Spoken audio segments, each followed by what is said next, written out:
sejumlah negara yang lain, kalau hanya memang di negara tertentu? Maksudnya asuransi seperti di Bahrain, izin Pak saya jawab, untuk di Hong Kong tidak. Jadi saat mereka dipecat ya udah pulang, masuk PT lagi.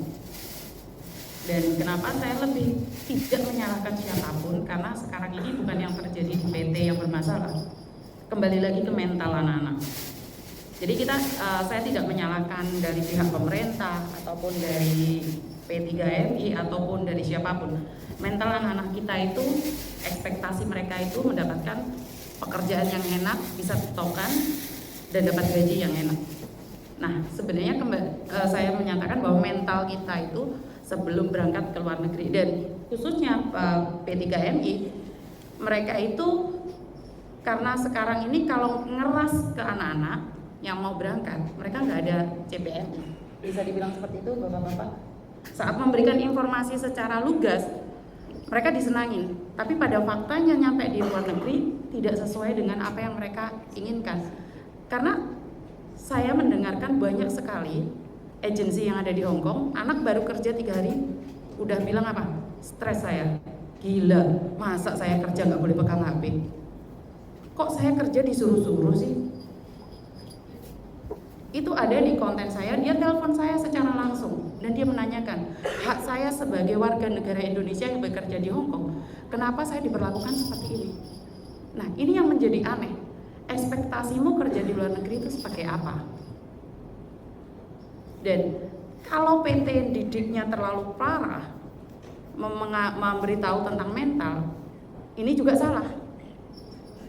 Salah. Kamu PT dapat keuntungan dari saya, kok keras banget sih sama saya? Itu juga salah. Jadi kembali lagi, banyak orang pingin ke luar negeri, tetapi menggampangkan dan tidak mau belajar. Tadi saya kembali lagi. Tadi kan saya bilang, orang selalu melihat, orang itu kerjanya enak. Mereka karena orang susah itu Bu, nggak pernah cerita. Kenapa di konten saya selalu menyatakan bahwa berangkat dengan 1 juta luka, pulang bawa ratusan juta, itu wajib. Tapi sekarang enggak. Berangkat karena drama yang ada di luar negeri, mengira bahwa luar negeri itu enak dan nyaman. Setiap minggu bisa shopping. Kalau lihat TikToknya anak-anak Hong Kong, siapa yang tidak tergiur dengan artis Hong Kong? Tetapi tidak ada yang cerita dari Sabtu sampai Minggu air mata mereka. Tidak ada yang cerita, nggak ada yang tahu. Apalagi drama jadi pekerja migran Pak, tidak hanya nyampe di rumah majikan, drama di PT, drama berangkat, drama di pesawat, nyampe di agensi, drama belum selesai, sudah sakit lambung, udah pingsan duluan belum kerja Pak. Yang salah siapa? Masa PT-nya? Masa agensinya? Benar nggak? Jadi di situ sebenarnya sekali lagi kembali ke mental. Banyak sekali orang ekspektasinya sekarang itu lihat media sosial orang lain bahagia. Dan saya selalu bilang bahwa kita itu boleh melihat media sosial orang lain, kita bisa meniru, tetapi rezeki nggak bisa ditiru. Dan itulah yang saya sampaikan sama PT. Orang PT nggak berani Bu ngomong, kalau prosesnya berapa lama sih? Mereka nggak berani kalau bilang 1 tahun, 2 tahun, nggak ada yang daftar. Mereka pasti ngomongnya tercepat.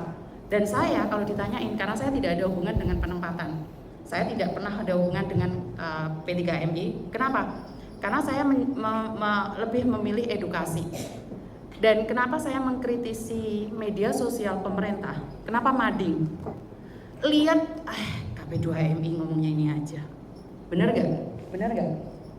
Itu kenyataannya, bahasanya itu terlalu formal banget dan kita nggak nyampe, pikiran kita itu nggak nyampe Bu. Karena apa? Kurang lebih sama Pak. Jadi jujur saja, dari Bea Cukai saya juga mengkritiki Bea Cukai, BPJS, yang letter B semuanya Pak. Biasanya letter B itu template. Iya, sekarang ganti letter K ya, KP2MI bukan letter B lagi, maaf. Iya, KP2MI Pak, letternya bukan B lagi Pak. Nah itulah yang saya sebenarnya sudah mengkritikin ini dari lama. Bagaimana kita menyerap informasi di media sosial, sementara yang dihadapi cuman itu aja, acara pencegahan TPPO. cara bagaimana bersosialisasi, cara saya ngelihat aja nggak pernah Bu, jangankan nge-lag. Kenapa? Karena bukan itu yang kita mau. TPPO contohnya apa? Ini sikile protol. Ayo dilihatkan. Terus kenapa jadi TPPO? Nggak ada. Padahal kita itu pengguna media sosial yang terbesar di dunia ya, nomor 3. Tetapi tidak dimanfaatkan dengan baik. Kenapa saya bisa memiliki follower yang begitu luar biasa? Karena saya ngomongnya ceplas-ceplos Bu. Kenapa? Saya nggak peduli dengan apa yang ada, termasuk saya mengkritisin beberapa pihak. Bukan saya kepingin diakui, terus dikasih salam tempel, terus kasus selesai. Jadi saya lebih memilih untuk memberikan edukasi, diakui atau tidak, saya akan memberikan informasi. Nah, kenapa pemerintah sendiri atau dari pakar ini tidak memanfaatkan media sosial dengan baik? Ya kita jujur nih Pak, apakah dengan meeting ini setelah punya keputusan indeks, apakah dipublikasikan? Ini pertanyaan saya. Atau cuman jadi wacana yang dimana selesai ya udah sudahlah. Dipublikasikan, tapi gini Bu, maksud saya adalah nyampe enggak? Karena iya, berarti kan dari ini harus menyerap dengan influencer yang lainnya, karena itu perlu. Iya, kalau dengan cara versi Ibu, maaf, dengan bahasa ya seperti ini ya keputusannya menurut Undang-Undang Dasar, nggak masuk Bu, nggak masuk. Besok kita udah perang sama majikan yang cerewet ini.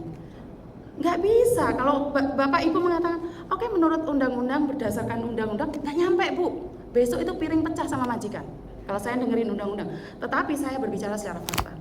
Kalian, apakah Kamboja dilarang? Apakah Kamboja dilarang, Bapak? Tidak kan? Karena tidak ada undang-undang yang melarang masyarakat Indonesia ke Kamboja. Tetapi, apakah kita akan membiarkan anak-anak kita yang nggak punya skill ke Kamboja? Ada nggak yang media sosial yang benar-benar aktif berbicara tentang Kamboja? Siapa Pak?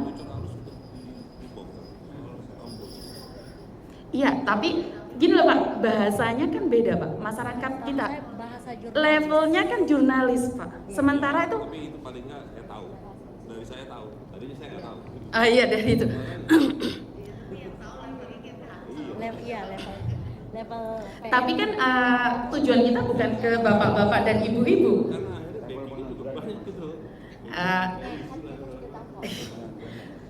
Dan seperti sebenarnya itu ke Kamboja, menurut pendapat saya itu bisa mengurangi pengangguran yang ada di Indonesia. Tetapi itu jadi scammer Bu. Scammer apa? Nipu kita juga. Sebenarnya jujur saya tidak ingin membahas tentang Kamboja karena nggak ada hubungannya dengan saya dan saya tidak punya ilmu di tentang Kamboja sama sekali. Saya nggak ada ilmu tentang Kamboja sama sekali. Kenapa? Saya ikut campur untuk memberikan edukasi Kamboja karena satu, mereka memeras para pekerja migran yang ada di Hong Kong, yang ada di Taiwan, yang ada di Singapura.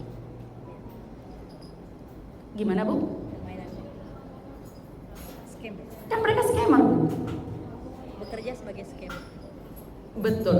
Jadi mereka bekerja. Nah inilah yang saya tidak tahu apakah bapak-bapak yang di atas itu paham pekerjaan mereka saat dia ada di Kamboja. Mereka menipu orang kita sendiri. 10 tahun ke depan bisa dibilang Kamboja lebih makmur daripada Indonesia. Kenapa? Karena sari pati Indonesia dikirim ke Kamboja. Gimana? Sari patinya kan? TK mereka yang memberangkatkan nih dikirim nih, sukses, majikannya baik, tiba-tiba datang laki-laki ganteng profilnya, uang yang mereka kumpulkan bertahun-tahun dibawa ke Kamboja Bu, dikirim. Nah apakah itu di kalangan atas sudah dibahas? 10 tahun ke depan Kamboja lebih makmur dibandingkan dengan Indonesia. Kenapa saya bilang seperti itu? Karena sari pati dari Indonesia dibawa ke Kamboja. Betul? Dan mereka cuman mendapatkan gaji 5 juta, 6 juta untuk menipu orang sendiri. Kenapa saya ikut campur tentang Kamboja? Karena yang diambil tetap lagi orang kita. Kalau kasaran orang ngomong gini loh Bu, kalau ada orang ngapes, kamu orang mana? Surabaya. Selamat, aku wong Jogja. Kan sama juga. Sekarang ini orang Indonesia dibawa ke luar negeri, memeras kita, dan hasilnya dibawa ke Kamboja. Kita dapat apa? Dapat kaki buntung, dapat jenazah, gak dapat apa-apa kita, Bu. Dan anak-anak yang pulang dari Kamboja, mereka memiliki trauma yang begitu luar biasa. Anak-anak muda generasi kita ini mau jadi apa ke depannya? Nah, kenapa saya bilang tadi kembali lagi dengan birokrasi? Janganlah mempersulit birokrasi kalau sudah ada P3MI. Agar teman-teman itu tahu informasi-informasi mana yang benar, mana yang tidak. Dan saya juga ingin mengkritiki, tapi di sini nggak ada cyber sih ya. KP2MI ada cyber loh. Ada nggak? Ada. Tapi maaf, nggak ada gunanya. Saya pernah laporan dan dibilang apa? Biarin aja Mbak, dibilang. Saya sendiri ada buktinya. Jadi cybernya saya rasa jangan buka cyber deh, nambah-nambahin budget aja. Saya sendiri mendapatkan SMS yang saya kirimkan ke cyber, Pak ini rekrut ke Kamboja, blok Pak. Jawabannya apa? Biarin aja Mbak, nggak usah dilayani. Ya jelas saya nggak ngelayani. Tetapi ngapain kalian ada di cyber? Buat apa ada cyber? Ini kritikan buat cyber KP2MI ya. Kalian ada tapi saya merasa tidak ada. Iya, antara ada dan tiada. Jadi artinya adalah media sosial itu dipergunakan dengan lebih baik lagi. Karena media sosial bisa mengalahkan semuanya. Dan anehnya, media sosial itu tidak digandrungi, teman-teman itu tidak menggandrungi media sosialnya KP2MI. Coba deh sekali upload penontonnya berapa? Kalau saya ngasih uploadan berapa ribu? Saya siapa? Saya bukan pejabat. Saya bukan siapa-siapa, saya orang biasa yang konsisten memberikan edukasi kepada para pekerja migran Indonesia. Jadi saya tidak ada jabatannya. Saya juga kaget saat diundang di sini sebagai pemerhati Hong Kong dan Kamboja. Karena jujur, saya hanya ingin memberikan edukasi, saya tidak membutuhkan apresiasi dari siapapun. Karena apa? Saat saya diberikan apresiasi, saya merasa, oh saya itu dibutuhkan sama pemerintah, enggak. Karena apa yang saya lakukan, saya pakai dana saya secara pribadi. Masa iya sih sekelas pemerintah kalah sama saya satu orang? Boleh bisa dibilang gitu Pak? Karena memang pemulangan jenazah pakai biaya saya sendiri. Pemulangan Afrianel yang dari Manado, ini KP3MI dari Manado ada enggak? Ada nggak yang di live juga? Dari 3MI-nya. Ya Sulut ada nggak? Hadir nggak? Izin nih tentang pemulangan Afrianel. Apakah tahu bagaimana kronologinya? Bagaimana saya bisa menemukan Afrianel? Orang yang sudah terbuang? Nggak ada. Jadi sekali lagi kalau bilang mencari alamat susah atau seperti apa, saya tidak setuju. Nyatanya saya tidak pernah tahu Manado. Dalam jangka waktu 28 menit saya bisa menemukan keluarganya Afrianel. Karena itu saya rasa media sosial itu sangat penting dan jangan memakai bahasa yang sulit dimengerti. Kalaupun Bapak Ibu memberikan informasi yang sulit dimengerti, pakailah orang lain. Pakailah orang lain untuk menyampaikannya.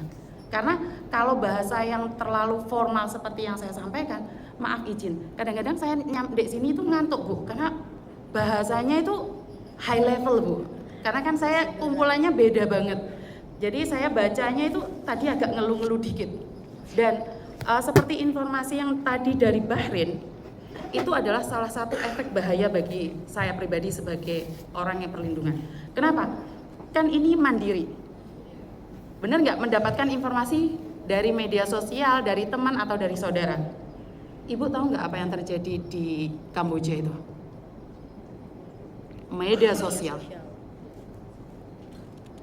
Makanya saya bilang, bagus, dia beruntung. Tapi saya bisa bilang, di antara 1.000 orang, yang beruntung berapa? Dan bagaimana dengan pengawasannya? Ini yang 1.000 orang satu selamat. Yang dipulangkan oleh pemerintah 563 atau 561, yang berangkat 5.000 Bu.